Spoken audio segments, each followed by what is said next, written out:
Oh my God. Well, we have a lot to get into.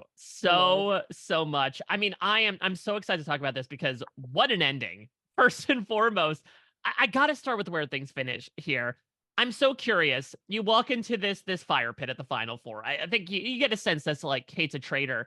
But from each of your perspectives, did you go in with the intention to go down to the end together?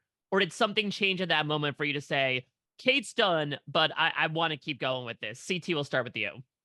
Well, I think there was a strong buildup. When it came to the end after Frederick was gone, I had a good guesstimation that it was Kate. And then, but I'll be honest with you, the way everybody was talking, I felt like everybody was trying to tell everybody what they wanted to hear, but I felt like everybody was going to start, I guess, eating ourselves because now looking back on it now, I know I was suspecting Sandra, and so even we've talked with Sandra, and we all thought that there was a good probability that there was two traitors left. But then Sandra's planting the seed with Trishelle. Uh, Kate, after we get rid of Kate, I honestly thought what was going to happen was the girls would turn on me because she's planting the seed with Trishelle. From what I understand, she was telling Trishelle, who he's your traitor angel, and then after that, they would have picked off Trishelle. So I was like, well, she's coming for me. I'm going to gun for her, and then we'll get rid of Kate. But there was always, in this game, you're going to look at well, the short answer is no. We didn't know we were going to do this going into it. But then, all these things were happening. It was getting real suspicious. And everybody was looking at each other like they're a traitor. And I remember they didn't show it, but right before we got ready to go down into the last fire pit, Trishelle decided to let everybody know at the bar before we walked out that she thought I was working with Kate. So now everybody's kind of suspecting that there could be another traitor. Now it's me, apparently. So we get down there, and it's funny. The person that I thought I could trust tried to send me home, and the person that I didn't trust was the one that I should have trusted. Yeah, it's just how it worked out. And then, but we honestly thought, for whatever reason, I originally thought like once all the traitors are gone, we won. But then when we had to vote again, we had that Spider-Man meme three-way tie. I honestly thought we were going to be able to red bag, green bag again, but that's not what Alan said. He said, no, you guys started it. You're going to finish it like this. And, that's how it happens. Hmm. Yeah. Trishelle, I was what was your perspective? kind of the same thing that CT said, is that I was confused a little bit at the end. I thought that the game would just end with faithfuls left, and Alan was walking around saying like, after it was just like three people left, he was like, there could still be a traitor here. And I was like, oh my God, is it CT? Because Sandra was telling me CT was my traitor angel. And I was like, it does make sense. Like, why would he give me the shield? And why did he do this? And so I Well, kind of was thinking it. torch, you were thinking because I didn't like your torch. Oh, he Yeah. probably knew I wasn't going to get murdered or something like that. I remember you were telling me. Yeah. There was like a couple things that I was just like, I misconstrued like the shield thing. CT was just being a good guy. And I was like, no, he did it because he's a traitor. I Uh, know. well, I want to rewind a bit because you both had such like different journeys to a similar outcome. So, Trishelle, I mean, you come out of the gate with this accusation against Peppermint, admittedly something that did cause you to like withdraw a bit and really feel like, okay, if I'm gonna, ask somebody that if they're a traitor, I'm gonna do it. We did hear Peppermint speak up a bit from her perspective about how she felt about that, Yeah. about maybe some unconscious bias that was brought into it. Talk Right. about your reaction to that and how that also informed the way you approach things moving forward. So I think I came into the game guns blazing. Everyone is competition. And all I could see from a competitive standpoint was competition. And I didn't see any person that I didn't really see that people were there for other reasons, like their platform and like, just showing the world, who Peppermint is. And I didn't even think of that. I literally just was thinking in game terms.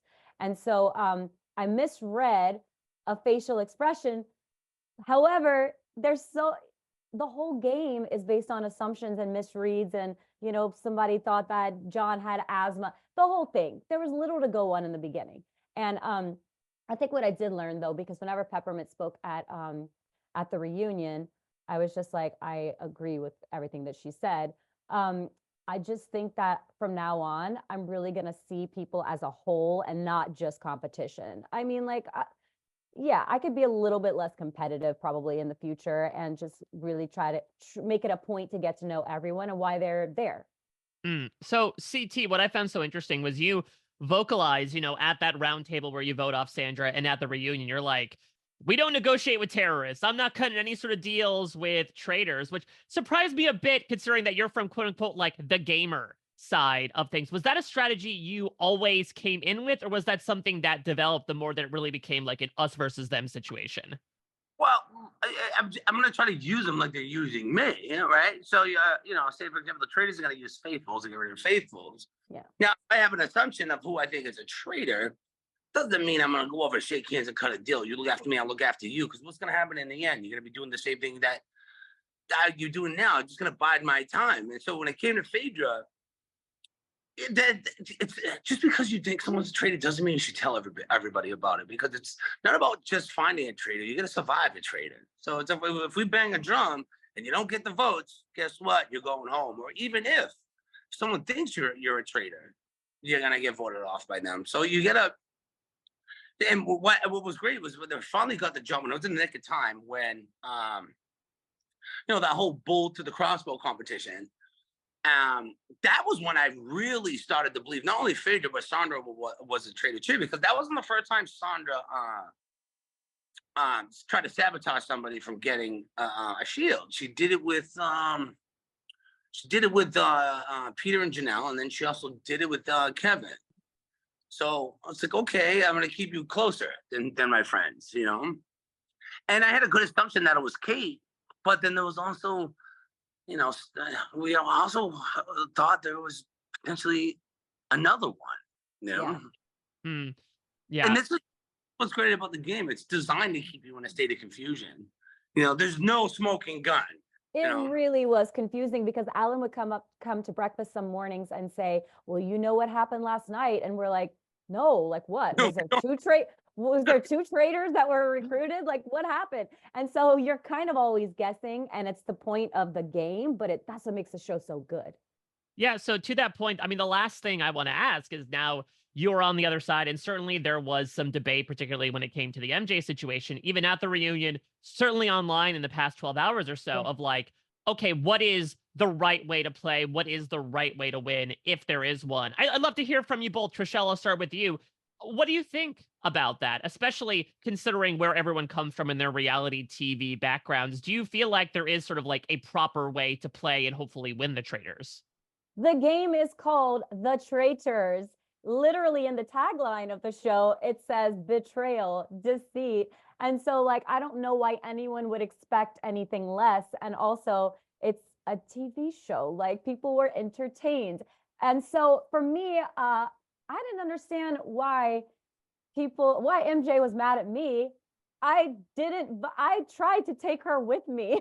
I voted out, like, my best friend in the game, CT, because I was like, I know MJ is a faithful. I just 100% knew it. And I Well, don't think she could lie. That was one of her closest friends on the show right before Oh, that. wait, what? Didn't she vote off Sandra right before that too? Right, and that was supposed to be one of her best friends on the show. Yeah. So that's the game. We've seen this a lot when it comes to the challenge where, the person that you're rooting for doesn't win. So yeah, you get upset. I get it. But I also think we have tougher skin because we've been doing these competition shows for a lot longer. So it can, it can roll off of us easier. 100%. Like, really, there's really nothing personal. I'm sorry she feels the way she feels, but I don't know if I I don't know.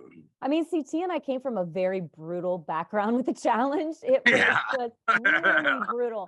And so it was hard for me at first to understand why MJ was so upset. But now that I think about it, I'm thinking back on like my first challenges, whenever people telling you face to face, I don't want you here, I'm voting you out. It feels terrible. So like this is her first like stint with like competition reality. Hopefully we see her again like on another show. But Go ahead, I'm sorry.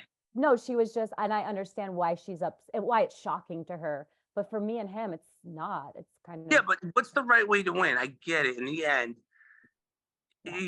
especially look at when you're watching it 2020 hindsight and you have all the answers in front of you while you're watching it. It looks a lot easier than it really is. But look, what would have happened if we all shared the money, great. But you know, it didn't. It's not so. It's easier said than done. So if I don't think anybody was going to be, no matter what in these type of games, you know, someone's going to get upset. And so even if Trishelle and MJ won, I would have been upset. Or if me and MJ won, Trishelle would have been upset. It doesn't matter. We're all human. We're gonna get, you know, it sucks when you don't get your torch lit. You know what I mean, so to speak. But I would have been upset, but I would have never acted the way that MJ did at the reunion ever. Yeah, I don't think you need malicious attacks, and you're No, trying to. I never said one mean someone- thing about any person on this cast that was personal, not a single mean thing. And so everything that I did was strategic and gameplay. So that's just it. Well, I love seeing all the strategy, all the gameplay, all the emotions. I mean, like I said, I watched you both back in the Inferno days, 20 years ago, to see like how it came full circle to the point where you're, throwing yourself over a table of gold was so much fun to watch, knowing both of your perspectives.